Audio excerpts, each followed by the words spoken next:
friends, it's Jennifer from Live, Laugh, Love to Read. Today we're going to be doing a TBR list slash book haul. And funny story, these books have been on my shelf for quite a while, so I can't remember where I got them. But I'm sure thrift store, used bookstore, garage sale. That's where I buy most of my books. eBay, if I'm looking for a certain one. Yeah. But funny story, when I pulled a stack off of my shelf to do this video, notice anything?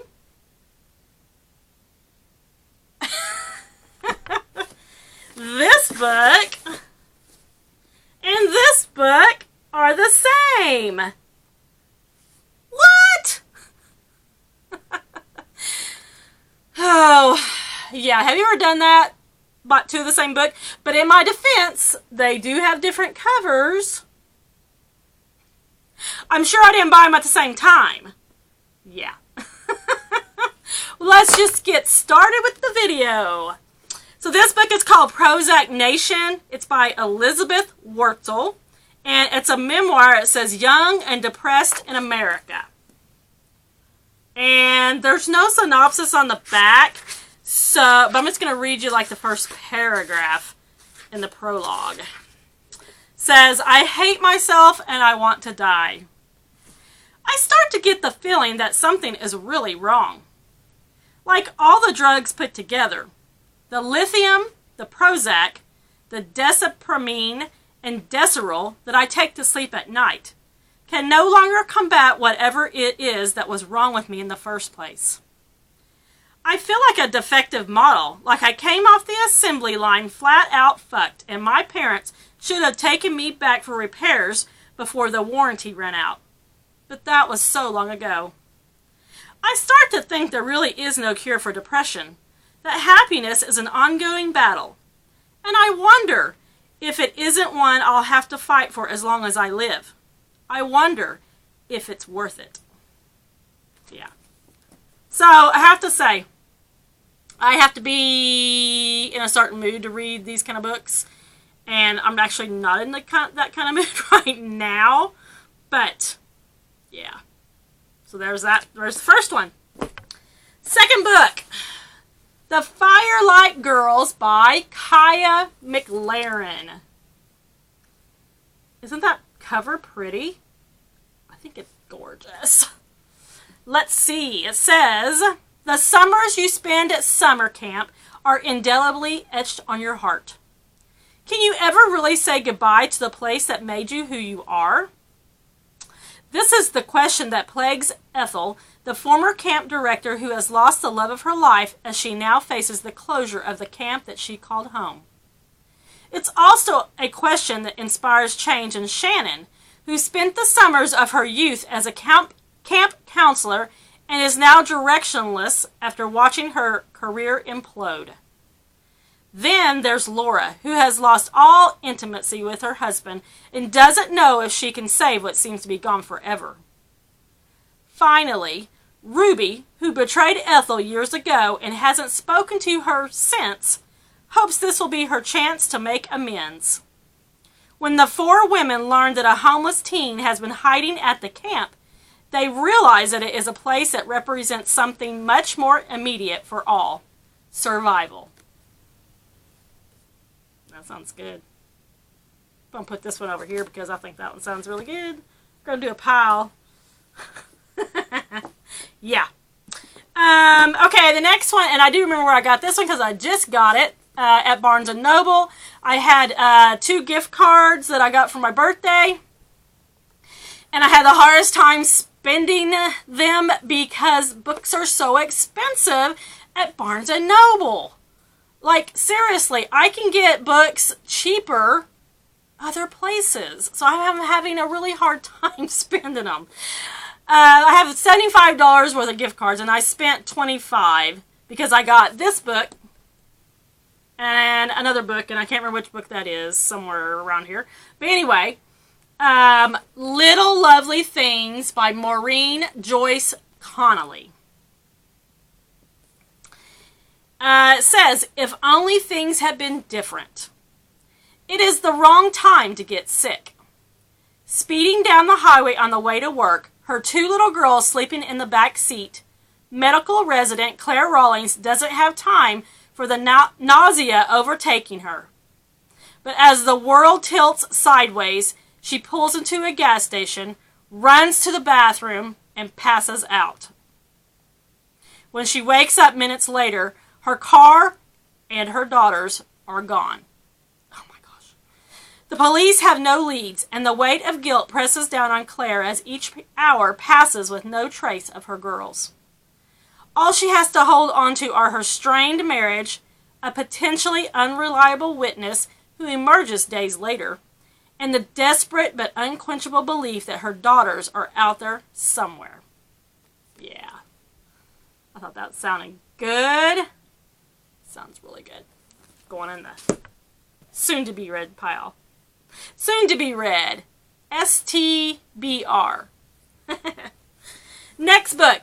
And I got this one at Gardner's, which is the used bookstore that is 30 minutes away.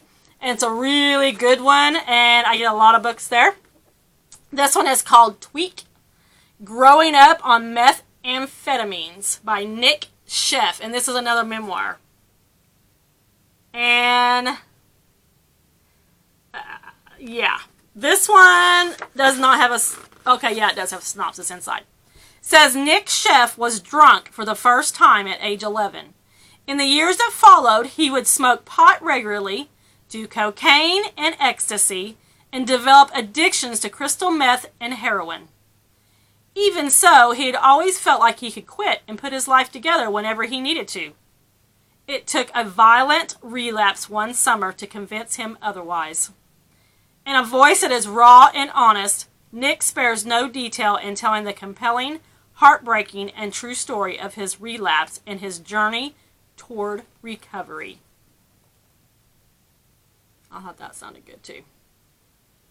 This is going to go in the other pile when I'm in the mood to read such things.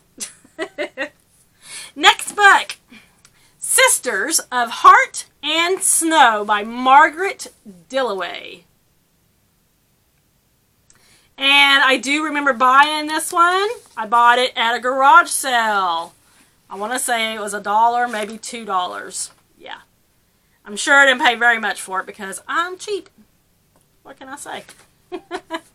So this one is about Rachel and Drew Snow.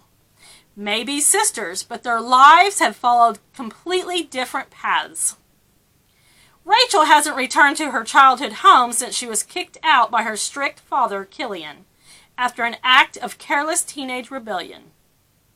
Despite the estrangement from her parents, Rachel is living a full, authentic life. She is married to a good man and is a mother to 2 strong-minded teens. Drew, her younger sister, has followed her passion for music, but takes side jobs to make ends meet. She longs for the stability that has always eluded her. Unlike Rachel, she has been welcome enough at their parents' home, yet she finds she really rarely has a reason to go there. Both sisters recall how close they once were, but the distance between them now seems more than they can bridge. When their Japanese mother, Hikari, is first diagnosed with dementia and still able to understand the consequences, she shocks the family when she gives Rachel power of attorney. But no one is more surprised and enraged than Rachel's domineering father. At first taken aback, Rachel is determined to live up to the responsibility, in spite of his fury over the decision. In a rare moment of lucidity, Hikari asks Rachel for a book in her sewing room, and Rachel enlists her sister's help in the search.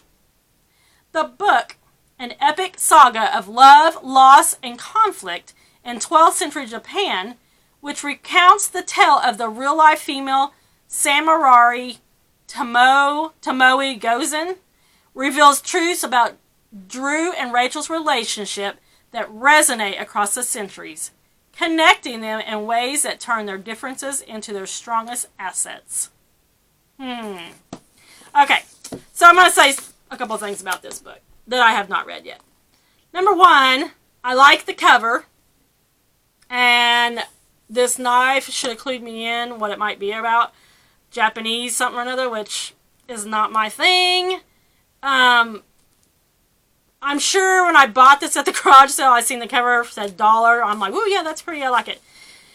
Now that I've read the synopsis, it doesn't really sound like something I would like. Like, the part with the sisters sounds like something I would like.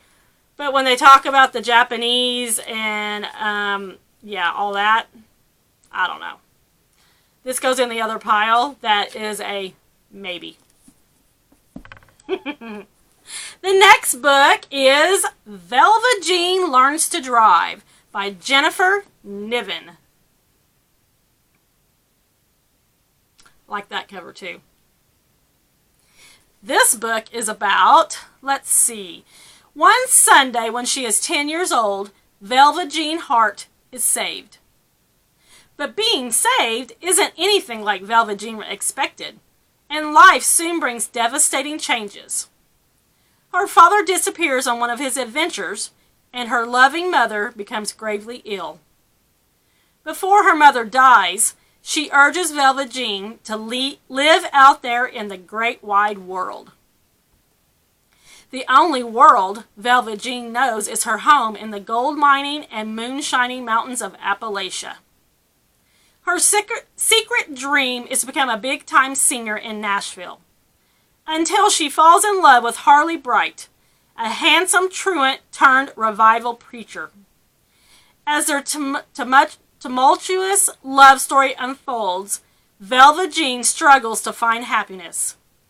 Will it be as a demure wife Harley wants her to be?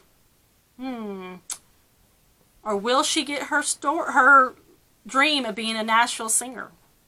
I thought this sounded good. I've never read anything by Jennifer Niven. The name sounds familiar, so I'm not sure, but I don't know. But anyway, that's the last book that is going on TBR, and I think it's going to go in the STBR, soon to be read pile. That's all I have for today. Also, if you did not know, I do have another YouTube channel called Read Along with Aunt Ninny, and I read children's books over there. So if you have little ones, head over there and check it out because you would really enjoy it. I'll leave a link in the description box below. Also, if you like this kind of video, please give me a subscribe, and I'll see you next time. Thanks, friends.